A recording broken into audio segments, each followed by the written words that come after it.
Have you ever found yourself stuck in a conversation where the other person just keeps talking and talking and talking, and you can't get a word in edgewise?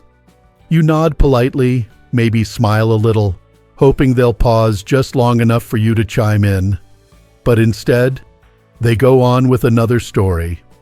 And suddenly you realize 20 minutes have passed and you haven't said a single meaningful thing. Now, if that sounds familiar, you're not alone. As we get older, our time and our energy become more precious than ever. We don't want to waste it sitting through one-sided conversations that leave us feeling drained, invisible, or unheard. We've spent decades listening to others, our children, our co-workers, neighbors, even strangers in the checkout line. And while we all value kindness and patience, that doesn't mean we should let someone monopolize our time and our peace of mind. That's why today, we're talking about something that might seem small on the surface, but it can make a big difference in how you feel day to day. We're going to talk about how to handle people who talk too much, without being rude, without causing a scene, and most importantly, without losing yourself in the process. You see, conversation should feel like playing catch. One person tosses a thought, the other catches it and throws it back. That back and forth is what makes us feel connected, respected, and truly heard. But when someone hijacks the entire moment, speaking over you, dominating the airspace, or simply refusing to pause, it becomes less about connection and more about performance. And nobody signed up to be part of someone else's one-person show. So what do? Well, let's begin with the first, and maybe the hardest, step. It's the moment you decide to stop nodding along and actually step into the conversation. That moment begins when you interrupt. Now I know what you're thinking. Interrupt? Oh no, that's not polite. And you're right.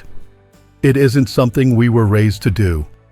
Especially if you grew up in a household where you were taught to wait your turn, listen carefully, and never cut someone off. But here's the thing. If someone isn't following the basic rules of respectful conversation, then it's okay to step in. Not to be rude, but to be fair. To yourself and to the conversation. And here's the gentle, respectful way to do it. You use their name. It sounds simple, but saying someone's name grabs their attention in the most natural human way. Our names are like bells in our heads. When someone says them, we instinctively listen.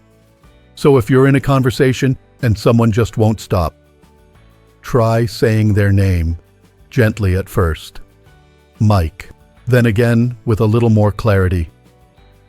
Mike, I need to jump in here for a second. You don't need to raise your voice or get aggressive. You just need to say their name and follow it with a calm, clear signal that you're about to speak. You can even say, I'm going to interrupt you for just a moment. Or, let me stop you there for a second. Saying it like that lets them know, kindly but firmly, that you're still here and that this is a conversation, not a monologue. And let me tell you something important. You do not have to apologize. I know it's tempting. That little phrase, I'm sorry to interrupt, can slip out like second nature. But don't say it.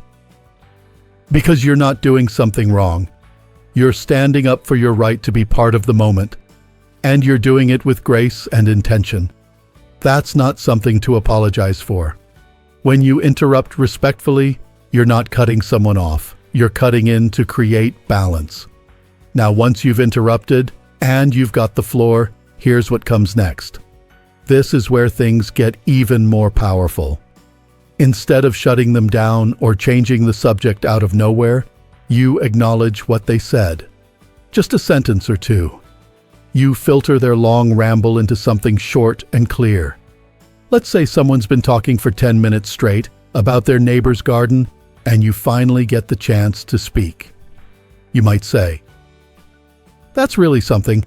I can tell you've been thinking a lot about how she's growing those tomatoes." That little sentence does two things. First, it shows you were listening, even if it was exhausting. Second, It gently wraps up their point so the conversation can move forward. From there, you can pass the baton. Maybe you turn it over to someone else. I wonder what Mary thinks about that. Or maybe you take it yourself. That reminds me of something I wanted to share. It's not about controlling the conversation. It's about steering it back into shared space, where you and others feel heard, not sidelined. There's real power in learning how to guide a conversation without being pushy. And believe me, people will start to notice. Not just the talkative ones, but the quiet ones too. The ones who sit silently through the noise because they think no one will make room for them. When you step in, you make room. Not just for yourself, but for everyone else who's been waiting patiently for a turn. And I'll say this gently, because it matters. Sometimes the people who talk too much don't even realize they're doing it. It could be a habit, it could be nervousness, or maybe they just haven't had anyone to talk to in a long time. Especially as we get older, life can feel quieter than it used to. Kids move away, friends pass on, routines change, and suddenly a conversation at the grocery store becomes the highlight of someone's week. That's why we respond with both firmness and kindness. We don't let them take over, but we don't shut them out either. There's always a way to do both. And the truth is, we've all been that talkative person at some point. We all get excited. We all ramble. What matters is knowing when to pause and how to help others do the same with respect. So, if you've ever felt invisible in a conversation, if you've ever walked away from a phone call or a visit thinking, well, I guess I wasn't really needed in that chat, I want you to know you are needed. Your voice matters. Your stories matter. And it's okay to take space in the conversation. Just like it's okay to help guide it when someone else is taking up too much. Let's keep going. Now that you've found your voice and stepped in with kindness, it's time to do something just as important. Keep the conversation moving in a healthy direction. Because what often happens, especially with people who talk a lot, is that the moment you pause, they jump right back in.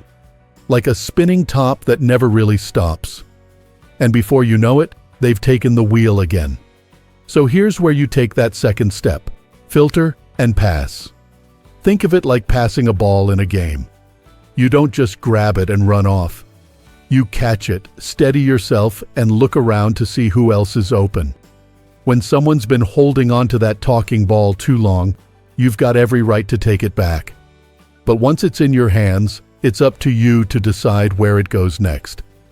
Maybe you decide to pass it to another person in the group. Maybe you decide to offer your own thoughts. The point is, you don't just sit back down and give it away again. You've opened the space, now help shape it. Let's imagine a simple example. Say you're sitting at a small table at church or at a community center gathering, and one woman has been sharing a long story about her doctor's appointment. You've listened, you've nodded, and after a long enough stretch, you decide it's time to shift things. You say her name, Sandra, then interrupt gently, just like we talked about. Sandra, I'm going to jump in for a second. Now here's the magic. You filter what she said. That sounds like a frustrating experience at the clinic. I'm really sorry you had to go through that. With that one sentence, you've shown her that her story mattered. You've given it dignity. And then, without dropping the moment, you pass it. Greg, I think you mentioned something similar a while back. Didn't your appointment get moved last week? See what happened there? You didn't silence Sandra. You didn't roll your eyes or change the subject like she didn't matter. You honored her, but you also gave others a chance to join in. And in doing that, you became the kind of person others feel safe talking to. Not just because you listen, but because you know how to create space where everyone gets a turn. Now, this might sound easy in theory, but I know, I truly do, that in practice it takes courage.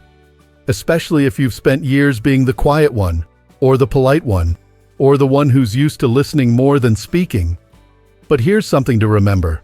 Having a voice doesn't mean being loud. It doesn't mean being pushy or dominant. It means showing up calmly, clearly, and with the intention to make the moment better for everyone. You'd be amazed how many people are waiting for someone to do just that. And here's another version of that same move. If you're in a one-on-one setting, let's say your neighbor, bless her heart, comes over and talks for 45 minutes straight about her cats, her daughter's divorce, and her upcoming knee surgery. All without stopping to ask how you are. You've finally had enough. You interrupt gently.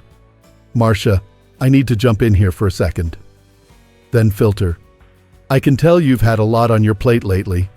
That's a lot to carry. Then you pass. I've actually been meaning to ask your opinion on something I'm dealing with. Do you mind if I share it with you? You see, what you're doing is redirecting the current. You're not cutting her off. You're not saying, enough already. You're just turning the tide. You're reminding her, in a gentle way, that conversations are about both people, that she's not the only one who needs support or space. And more often than not, people respond well to that. Not because they're selfish, but because they simply didn't realize what they were doing. Most people don't wake up and think, I'm going to dominate every conversation today. They're just carrying a lot. Or maybe they don't know how to read the room the way you do. Or maybe, and this happens often, they just haven't had someone hold up a mirror kindly and say, hey, it's someone else's turn now. And if they don't respond well, that's not your burden to carry. Because the truth is, we can't control how others speak, but we can control how we respond.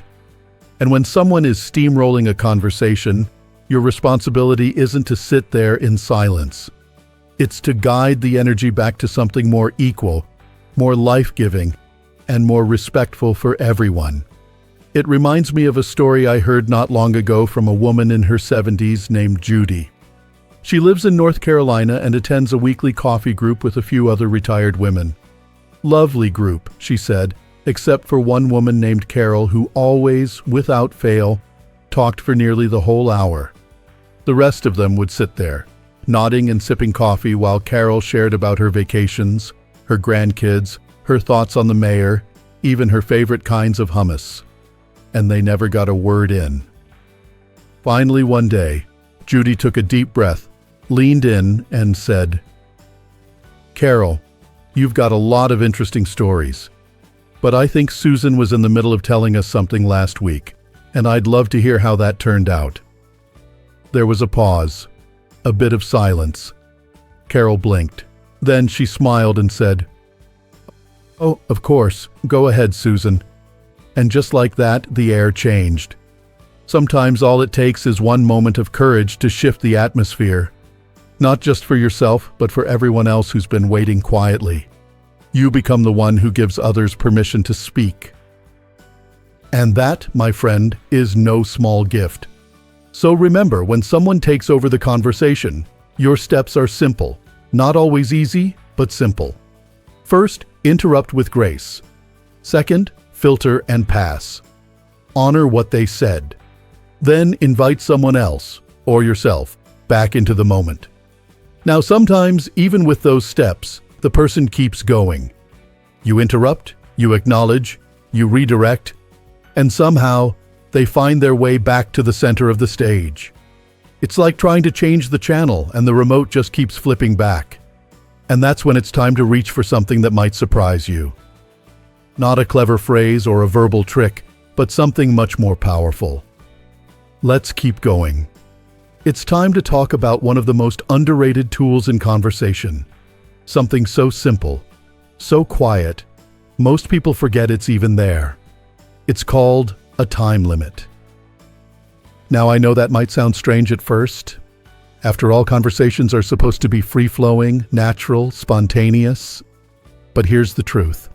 When someone dominates a conversation and just keeps going no matter what you say or do, your most powerful move may be to set a gentle boundary with your time. You don't need to slam your hand on the table and say, "That's enough." You don't need to storm out or fake a phone call. You simply bring the moment to a close with calm, clarity, and purpose. You can say something like, "I've got about 5 more minutes before I need to take care of something." Or, "This has been nice, but I do have to get going shortly." You can even pair it with a kind phrase like, "Thank you for sharing that with me." That single line, "Thank you for sharing," is like a soft landing.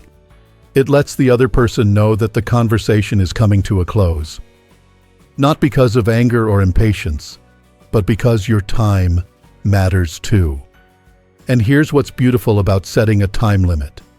You don't need permission to do it. You don't need to justify or explain every detail. You've earned the right, at this point in your life, to say what works for you and what doesn't. If a conversation is draining your energy, taking up your time, or making you feel invisible, you can close that door gently but firmly. There's nothing rude about protecting your peace. Now, I want to pause here and say something from the heart. Because I know that some of you watching this may be nodding along, remembering times when you were that talkative person. Maybe it was nervousness. Maybe it was loneliness. Maybe you just had something big on your heart that needed to come out. And I want you to know, there is no shame in that. We've all been in that place. We've all needed to talk a little too long or repeat a story because it was the only one we had that week. That's what makes us human. But as we grow, as we mature, not just in age but in wisdom, we begin to understand the give and take of healthy connection. We start to notice when we've spoken too much, or when someone else has, and we learn how to bring it back into balance. So whether you're the one trying to get a word in, or the one who's been doing most of the talking, this message is still for you. Conversation is a dance, not a solo, and we all deserve a chance to move. It's easy to forget that talking too much isn't always about arrogance. Often, it comes from a place of insecurity. Some people talk more because they're trying to prove their value. They feel like the more they speak, the more they'll be seen as smart or important. But ironically, it often has the opposite effect. The person who talks the most is usually the one who ends up being heard the least because people tune out. They stop listening, and connection gets lost. So if you're watching this and realizing that maybe you've taken the mic a little too often, take heart. That awareness is a gift.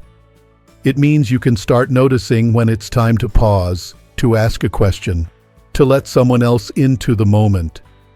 And if you're on the other side, if you're the listener who's been sitting in silence for far too long, then this is your permission slip to speak up with kindness and confidence.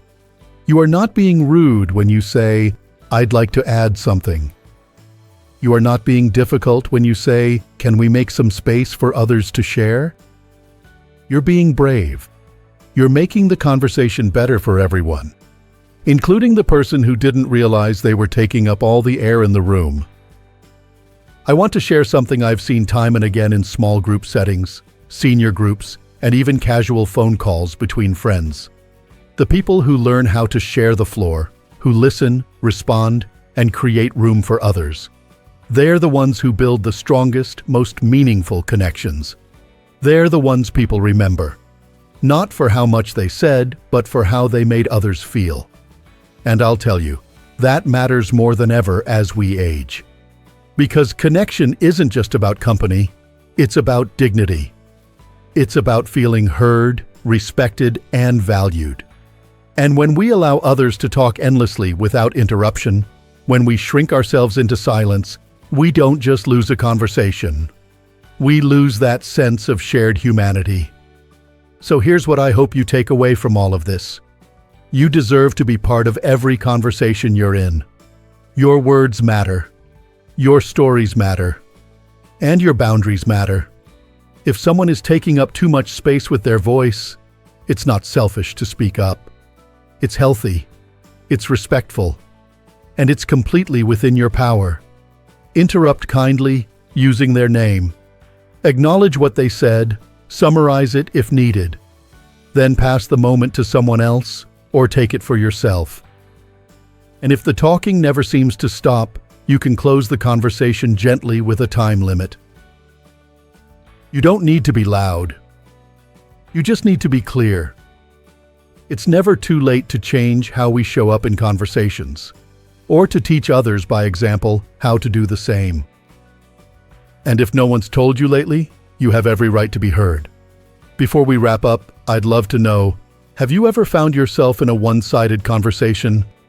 Maybe it was a neighbor, a friend, or even a relative. How did you handle it?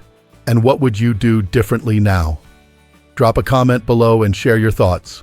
I read every single one. And I learned from them too. If this video brought you any value, please consider giving it a thumbs up or sharing it with someone you care about. And if you haven't already, hit that subscribe button and join our strong elderly life community. We have so many powerful, peaceful conversations ahead. Let's keep learning. Let's keep growing. And let's keep making space for others and for ourselves. Here's to living your best life at any age, with grace, strength, and a voice that's finally being heard.